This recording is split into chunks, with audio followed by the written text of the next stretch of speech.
ஆண்டவரை இயேசு கிறிஸ்துவின் நாமத்தினாலே இந்த விடுதலை தேடி நிகழ்ச்சிக்கு உங்களை வரவேற்கிறேன். நடைமுறை கிறிஸ்துவம் என்கிறதை குறித்து நம்ம கற்றுக்கொண்டிருக்கிறோம். ரோமர் 13வது அதிகாரத்துல கடைசி வசனம். அதுல இந்த இச்சைகளுக்கு உடலை விலக்கி காத்து கொண்டு கிறிஸ்துவை தரித்துக்கொள் அப்படிங்கிற மாதிரி அந்த வசனம் வருது. நம்ம இதில் இந்த கிறிஸ்துவை தரித்துக்கொள்ங்கிறத பல வாரமாக நம்ம டீல் பண்ணிட்டோம். இப்போ குறிப்பாக இந்த இச்சை குறித்து நம்ம படிச்சுட்டு வரோம். இது ஒரு ஆப்பர்ச்சுனிட்டியை எடுத்து அந்த இச்சை லஸ்ட் அப்படிங்கிறத ஒரு சீரீஸ் ஆஃப் டீச்சிங்காக நான் அப்படியே எக்ஸ்பிளைன் பண்ணலாம் அப்படின்னு சொல்லி எடுத்துட்டு இருக்கிறேன். ஏன்னா இது நம்ம வாழ்க்கைக்கு அன்றாடம் பயன்படக்கூடிய ஒரு காரியம். தாவீதின் வாழ்க்கை குறித்து பார்த்தோம், ஆதாம் ஏவாள் வாழ்க்கை குறித்து பார்த்தோம். இப்போ இந்த பண ஆசை அப்படிங்கிற தலைப்பின் கீழே நம்ம பார்த்துட்டு இருக்கிறோம். இன்னைக்கு அதை தொடர்ந்து நம்ம தியானிக்க போறோம். ஈரான் நாட்டில் ஒரு வகையான ஒரு பாம்பு இருக்குது. அந்த அதனுடைய பெயர் டிஃப்ரெண்டாக சொல்லுவாங்க. பட் அந்த பாம்பு எப்படி இருக்கும் அப்படின்னா, அது மலைப்பாங்கான பகுதியில் படுத்திருக்கும். அது முழுக்க முழுக்க அதை பார்த்தா ஏதோ பாறை மாதிரி, அந்த கல் மாதிரியே இருக்கும். ஆனால் அதனுடைய வால் நுனி எப்படி இருக்கும்னா ஒரு சிலந்தி பூச்சி மாதிரி இருக்கும் வால் நுனி. அந்த வால் அப்படியே அதை ஆட்டிகிட்டே இருக்கும், அந்த முனியை மட்டும். அப்போ இந்த தூரத்துல இருந்து பறவைகள் பார்க்கும் பொழுது அது எப்படி தெரியும்னா ஒரு சிலந்தி பூச்சி இல்லை ஒரு இன்செக்ட் அப்படி ஆடிட்டு இருக்கு, நம்ம சாப்பிடலாம் அப்படின்னு சொல்லி இந்த பறவை அங்கிருந்து பறந்து வரும். எவ்வளோ தூரத்துல இருந்து பறவை பார்த்துருக்கோம், அந்த முன்னால அது அந்த அந்த டெய்ல் மட்டும் ஆடும்.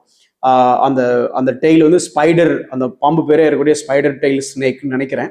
அது ஒரு ஸ்பைடர் மாதிரி ஆடிட்டு இருக்கும். அப்போ இந்த இதை பிடிக்கிறதுக்காக அந்த பறவை வரும். பக்கத்துல வந்து அதை பிடிக்கும் போது வாளுங்க மூவ் ஆகுமா, இங்க வந்து பறவை நின்றுட்டு இதை பிடிக்கிறதுக்காக முயற்சி பண்ணிட்டு இருக்கும் பொழுதுதான் அது நான் நிக்கிறதே பக்கத்துல பாம்பு பக்கத்துல, அப்புறம் சட்டக்கு அந்த பாம்பு வந்து கப்புன்னு ஒரு பிடிக்கும். அவ்வளவுதான், அதுக்கப்புறம் ஒண்ணுமே கிடையாது. அப்போ ஒரு சின்ன ஒரு ஸ்பைடரை சாப்பிட்றதுக்காக வந்த பறவை அதுக்கு இறை கிடைக்குதுன்னு நினைச்சு வந்துச்சு. ஆனா அது பாம்புக்கு இரையாயிடுச்சு. இதுதான் பேசிக்கா பண ஆசை. இந்த பண ஆசைங்கிறது எப்படி அப்படின்னா, நமக்கு ஏதோ கிடைக்குதுன்னு சொல்லி நாம போவோம், ஆனா நமக்கு எதுவும் கிடைக்காது, நாம தான் பலியாவோம். இதுதான் அந்த பண ஆசை. இது குறித்து நம்ம தீமோத்தி பவுல் எழுதும்போது சொல்றாரு தீமோத்திக்கு, ஒரு தேவனுடைய மனுஷனா நீ எப்படி இருக்கணும் அப்படின்னு சொல்லும் பொழுது 1 தீமோத்தி 6வது அதிகாரம் 11வது வசனத்துல பவுல் எழுதுறாரு, நீயோ, மற்றவங்களாம் எப்படி இருந்துட்டு போறாங்கப்பா, நீயோ தேவனுடைய மனுஷனே இவைகளை விட்டு ஓடி அப்படிங்கிறார். அதாவது இதுல வந்து எப்படின்னா ஓடு நாடு அப்படின்ற வார்த்தை காரியம், 2 காரியம் வருது. ஒண்ணு இவைகளை விட்டு ஓடி அப்படிங்கிறது, அடுத்து கீழே நீதியையும் தேவ பக்தையும் விசுவாசத்தையும் அன்பையும் பொறுமையையும் சாந்த குணத்தையும் அடையும்படி நாடு. ஆங்கிலத்துல ஃப்ளீ பர்சியூ அப்படின்னு சொல்றாங்க. பர்சியூனா ஏதாவது ஒன்று நம்ம தொடர்ந்து போறதா பர்சியூ. அதை முடிக்கல, இன்னும் முடிக்கல, போயிட்டு இருக்கு, அதான் பர்சியூ. அதுக்கு எதை நோக்கி பர்சியூ பண்ணணுமான்னா நீதிய, தேவ பக்திய, விசுவாசத்தை, அன்பை, பொறுமைய, சாந்த குணத்தை. ஆனா எதை விட்டு ஓடணுமா அப்படின்னா இவைகளை விட்டு ஓடி. பொதுவா இந்த ஓடிங்கும் போது ஒரு சின்ன ஒரு எக்ஸாம்பிள் சொல்லுவோம். எப்படின்னா இப்ப இங்க இருந்து ஒரு உட்காந்து சாப்பிட்டுட்டு இருக்கிறீங்க, டக்குன்னு இந்த வழியா ஒரு எலி வருதுன்னு வச்சுட்டீங்களா, நீங்க உடனே தம்பி எலிடா அப்படின்னு உடனே தட்டை பிரியாணி சாப்பிட்டுட்டு எந்திரிச்சிட்டு எங்கப்பா எலி ஓடு அப்படிம்பீங்க. இப்போ நீங்க உட்காந்து சாப்பிட்டுட்டு இருக்கிறீங்க, இந்த பக்கம் ஒரு ராஜன் ஆகும் ஒரு 12 அடி நீளம் அந்த பக்கம் வந்துட்டு இருக்கு. உடனே பாம்புடா அப்படின்னு உடனே அப்போ தட்டு வந்துட்டு எங்கடா பாம்பு அப்படின்னு கேட்பீங்களா? அந்த பிரியாணி திறப்பட்டு ஓடி, இந்த அர்த்தம் தான் ஏறக்குறைய. ஓடின்னு அப்படியே ட்ரை பண்றது இல்லை, உயிருக்கு பயந்து ஓடுனா எப்படி இருக்கும், மாரத்தான்ல துப்பாக்கியை மேல அன்னைக்கு சுடுவாங்க, சுட்ட உடனே நீங்க அப்படியே மெதுவா ஓட ஆரம்பிப்பீங்க. இதே துப்பாக்கியை மேல அன்னைக்கு சுடாம உங்கள் அன்னைக்கு சுட வந்து எப்படி ஓடுவீங்க? ரெண்டும் ஓடுறதுதான், ஆனா வித்தியாசம் இருக்கு. இது எப்படி 2வது கேட்டகரி.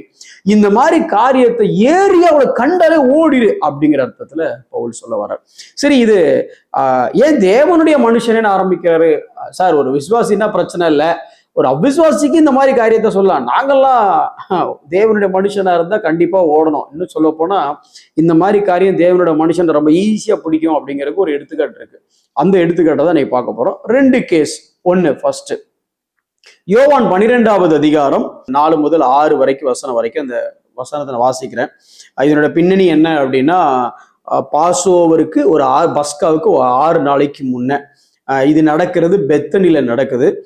யாருடைய வீடுனா லாசருடைய வீட்டுல நடக்குது. இங்க வந்து ஒரு ஆயின்மெண்ட் ஆஃப் ஸ்பைக் நாட் அப்படின்னு சொல்லுவாங்க, அதை வச்சு அந்த ஆண்டவரை அபிஷேகம் பண்ணக்கூடிய அந்த காரியம். வசனத்தை நான் வாசிக்கிறேன் பாருங்களேன். இது நடந்த உடனே அந்த தைலத்தை ஊற்றி அபிஷேகம் பண்ணிட்டு இருக்கிறாங்க. நம்ம ஆள் உள்ள வராரு. யாரு? யூதாஸ் உள்ள வர்றாரு. அவர் என்ன சொல்றாருன்னு வாசிக்கிறேன். நீங்க இந்த பகுதியை முழுக்க படிச்சு பாருங்க. அப்பொழுது அவருடைய சீஷரில் ஒருவனும், நல்லா கவனிச்சு பாருங்க, யூதாஸோட அறிமுகம் அப்படின்னா, அவருடைய சீஷரில் ஒருவனும், one of the 12, treasurer of Jesus organisation, இயேசுடைய நிறுவனத்தினுடைய பொருளாதார மந்திரி அல்லது பொருளாளர்னு சொல்லலாம். அதுக்கப்புறம் பார்த்தீங்கன்னா இயேசுவை பின்பற்றுகிறவர்ல ஒருத்தர், அதுவும் 70 பேர்ல ஒருத்தரா இல்லை, 12 பேர்ல ஒருத்தரா இருக்கிறாரு. அப்போ ஏறக்குறைய அவரோட ரொம்ப நெருக்கமா இருக்கக்கூடிய ஃபாலோவர் அப்படின்னு இருக்கு, சீஷல் ஒருவனும். அவரை காட்டி கொடுக்க போகிறவனுமாகிய சீமோனுடைய குமாரனான யூதாஸ் காரியோத்து. ரெண்டுக்குள்ள வித்தியாசத்தை பாருங்களேன். இயேசுனுடைய எதிரியா இருந்து ஒருவன் இயேசுவை காட்டி கொடுக்க போனான் அப்படின்னா அந்த வரி கொஞ்சம் நல்லா இருக்கு. இங்க எப்படி இருக்குன்னா, இயேசுடைய சீடனாக இருந்து இயேசுடைய ட்ரெஷரரா இருக்கிற ஒருத்தன் இப்ப இயேசுவை காட்டி கொடுக்க போறான்.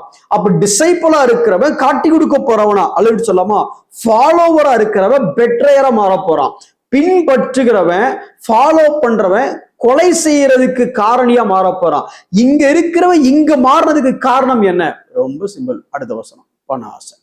அடுத்த வசனம் சொல்லி பாருங்களேன். இந்த தைலத்தை 300 பணத்துக்கு விற்று தரித்திரருக்கு கொடாமல் போனது என்ன? அவன் தரித்திரரை குறித்து கவலைப்பட்டு இப்படி சொல்லாமல், அவன் திருடனானபடியினாலும் பணப்பையை வைத்துக் கொண்டு அதிலே போடப்பட்டதை சுமக்கிறவனானபடியினாலும் இப்படி சொன்னான். அப்போ அவனுடைய அறிமுகமே பாத்தீங்க அப்படின்னா, சீஷன், டிசைபிள் பட் பெட்ரோயர். இது ஒரு ஆக்சிமோரன், அதாவது முன்னுக்கு பின் முரணானது அப்படின்னு சொல்லுவாங்க, ஒரு பாராடாக்ஸ். அது எப்படி சீஷனா இருக்கிறவன் பெட்ரையரா இருப்பான், பெட்ரையரா இருக்கிறவன் எப்படி சீஷனா இருப்பான்? இருக்க முடியும். நடுவில் இருக்கிறது பணம். இதேதான். இது பேசிக்கா பணம் உங்களை துரோகம் செய்ய வைக்கும். இது நடந்தது எப்போ சொன்ன? 6 நாட்கள் பஸ்காவுக்கு முன்ன. யாரு சொன்னா? யூதாஸ் மட்டும்தான் சொன்னார். இப்போ 2 நாளைக்கு, பஸ்காவுக்கு 2 நாளைக்கு முன்ன, அதாவது இந்த சம்பவம் நடந்து ஒரு 4 நாள் ஆச்சு. இப்போ இருக்கிறது இதுவும் பெத்தனி தான். இது யார் வீட்டுல அப்படின்னா, அந்த சைமன் லெப்பர், அந்த குஷ்டரோகியான அந்த சைமன், அவங்க வீட்டுல வச்சு நடக்குது. இப்போ இங்க அலாபஸ்டர் ஆயில அந்த அம்மா உடைச்சி அதே மாதிரி இங்கேயும் ஒரு அபிஷேகம் நடக்குது. இந்த சம்பவம் எங்க இருக்குன்னா, மத்தேயு 26வது அதிகாரத்துல நீங்க வாசிக்கலாம், 8வது வசனத்துல.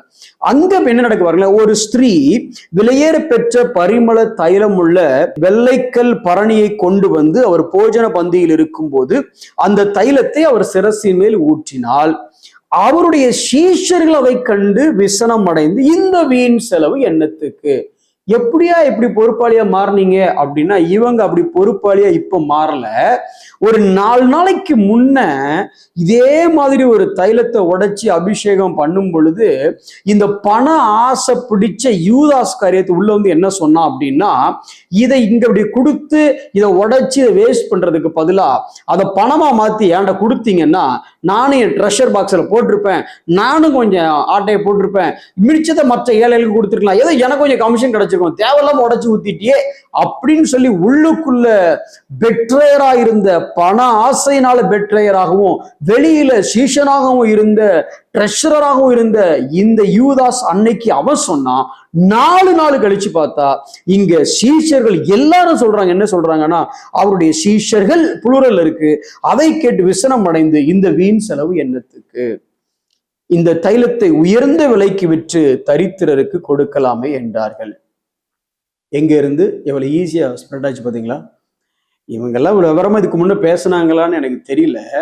ஆனா ஒருத்தருக்கு உள்ள அந்த எண்ணம் வந்த உடனே அது எவ்வளவு அந்த power of the lust of மணின்னு சொல்ல வரேன். இவங்களுக்கும் பண ஆசை வந்துருச்சு நான் சொல்ல வரல. பட் அந்த பெர்ஸ்பெக்டிவ், அந்த காரியத்தை இயேசுவுக்கு இந்த தைலத்தை உடைச்சு அபிஷேகம் பண்ணுகிற காரியத்தை, wow, what a love, what a affection, இது எதை சிம்பாலிக்கா ரெப்ரசன்ட் பண்ணுது, இதெல்லாம் எதுக்கான அடையாளங்கள் அப்படின்னு யோசிக்க வேண்டிய சீஷர்கள் இப்ப எப்படி யோசிச்சிட்டாங்கன்னா, ஐயோ தேவையில்லாத செலவு தானே. அப்போ எந்த லெவல்ல இருந்து எந்த லெவலுக்கு வந்துட்டாங்க? காரணம் பண ஆசை. அல்லது பண ஆசை ஒருத்தனுக்கு வந்த உடனே வேகமா அது ஸ்ப்ரெட் ஆகுது. இந்த யூதாஸ் அடுத்து என்ன பண்ணாரு? மத்தேயு 26வது அதிகாரம் 14வது வசனம். அப்பொழுது 12 ஒருவனாகி யூதாஸ் காரியேத்து என்பவன் பிரதான ஆசாரியரிடத்திற்கு போய் நான் அவரை காட்டி கொடுக்குறேன், நீங்க எனக்கு என்ன கொடுக்குறீங்க? உடனே அவங்க, நாங்க உனக்கு ஒரு கவர்மெண்ட் போஸ்ட் தாரோம், இல்ல ஒரு செக்ரட்டரியா ஒன்னு ஆக்குறோம், இந்த டிபார்ட்மெண்ட்டுக்கு ஒன்னு மினிஸ்டர் ஆக்குறோம், இல்லப்பா எங்களுக்கு உதவி செஞ்சிருக்க உனக்கு கவர்மெண்ட் ஒரு போஸ்ட் தரோம் சொன்னாங்களா? இல்ல. இவனுக்குள்ள இருக்கிற அல்பமான பண ஆசைக்கு தீனி போடுறதுக்கு ரொம்பலாம் தேவையில்ல, ஒரு 30 வெள்ளிக்காசு கொடுத்தா போதும். இந்த 30 வெள்ளிக்காசை கொடுத்து வாங்கின அந்த யூதாஸ், அடுத்த வசனம் சொல்லுது, அது முதல் அவரை காட்டி கொடுப்பதற்கு சமயம் பார்த்து கொண்டிருந்தான். அப்படின்னா அது வரைக்கும் இயேசுக்கு சீஷனா இருந்தான், இப்ப இருந்து காட்டி கொடுக்கிற பிசினஸ்ல இறங்கிட்டான். அந்த சமயம் முதல், அப்போ ஏறக்குறைய அதுக்கப்புறம் அவனுடைய நோக்கம், எண்ணம், ஆசை எல்லாமே எங்க போயிடுச்சுன்னா, இந்த பணத்தை வாங்கணும், இந்த பணத்தின் மேல இருக்க பற்றுதல்னால இந்த பணத்தை தக்க வைக்க நான் என்ன செய்யணுங்கிற ஒரு எண்ணம் தான் இருந்துச்சு தவிர, இவன் யாரு, இவனுடைய அழைப்பு என்ன, இவன் எதற்காக வந்தான், அல்ல ரொம்ப சிம்பிளா சொல்லட்டுமா, இவன் ஒரு தேவனுடைய மனுஷனா இருக்க வேண்டியவன்ல, ஆனா எந்த லெவலுக்கு வந்துட்டான் பாத்தீங்களா? தேவனுடைய மனுஷனா இருக்க வேண்டியவன் தேவனை காட்டி கொடுக்கிற மனுஷனா மாறக்கூடிய அளவுக்கு காரணமா இருந்தது வெறும் 30 வெள்ளிக்காசு. இதை தொடர்ந்து நம்ம படிப்போம். பட் கொஞ்சம் யோசிச்சு பாருங்க. நீயோ தேவனுடைய மனுஷனே, இந்த பண ஆசைக்கு விலகி ஓடு. நீ தேட வேண்டியது நீதியை, நீ தேட வேண்டியது விசுவாசத்தை, நீ தேட வேண்டியது அன்பை, நீ தேட வேண்டியது பொறுமையை, நீ தேட வேண்டியது தெய்வ பக்தியை. இவ்வளவு விஷயங்களை தேட வேண்டி இருக்கும் பொழுது இந்த ஒத்த பண ஆசை பின்ன போயிட்ட அப்படின்னா மீதி எல்லாம் போயிடும். என்ன போயிடும்? விசுவாசம் போயிடும், தெய்வ பக்தி போயிடும், அன்பு போயிடும், பொறுமை போயிடும், இது எல்லாம் போயிடும், நீதி போயிடும். என்ன ஒன்னே ஒன்று இருக்கும்? பணம் மட்டும் இருக்கும். அது உன்னை சோதனையிலும் கண்ணியிலும் அமிழ்த்துகிறதும் கேட்டையும் அதிகடையும் உண்டு பண்ணக்கூடிய காரியம் அமைஞ்சு இச்சையிலிருந்து பாவம், பாவத்திலிருந்து மரணம். இப்படி ஒரு டிராப்ல நம்ம விழுந்து விடக்கூடாது. கண்களை மூடி நாம் செபிப்போம். அன்புள்ள ஆண்டவரே, இந்த பண ஆசை எல்லா தீமைக்கும் வேற இருக்கிறது ஆண்டவரே. தேவ மனிதர்களா இருக்கிற நாங்கள் இந்த பண ஆசைக்கு விலகி இல்லை, விலகி ஓடக்கூடியவர்களாக, இயேசுவோடு இருந்த, இயேசுடைய ட்ரெஷரராகவே இருந்த, இயேசுவை கூட சேர்ந்து ஊழியம் செய்த, அவருடைய நாமத்தினால வல்லமையான கிரியைகள் செய்த அந்த யூதாஸ் காரியத்தை ஆண்டவரே வெறும் 30 வெள்ளிக்காசுக்காக இப்பேற்பட்ட ஒரு பெட்ரையரா மாறுறாரு அப்படின்னா, அப்பா ஆண்டவரே எங்களை பாதுகாத்து கொள்ளும். இவைகள் எங்களுக்கு எச்சரிப்புக்காக எழுதப்பட்டிருக்கிறது ஆண்டவரே. இதை குறித்து உமது அடியார்களாகிய நாங்கள் எச்சரிக்கப்பட எங்களுக்கு உதவி செய்யும். இயேசுவின் நாமத்தில் பிதாவே, ஆமென்.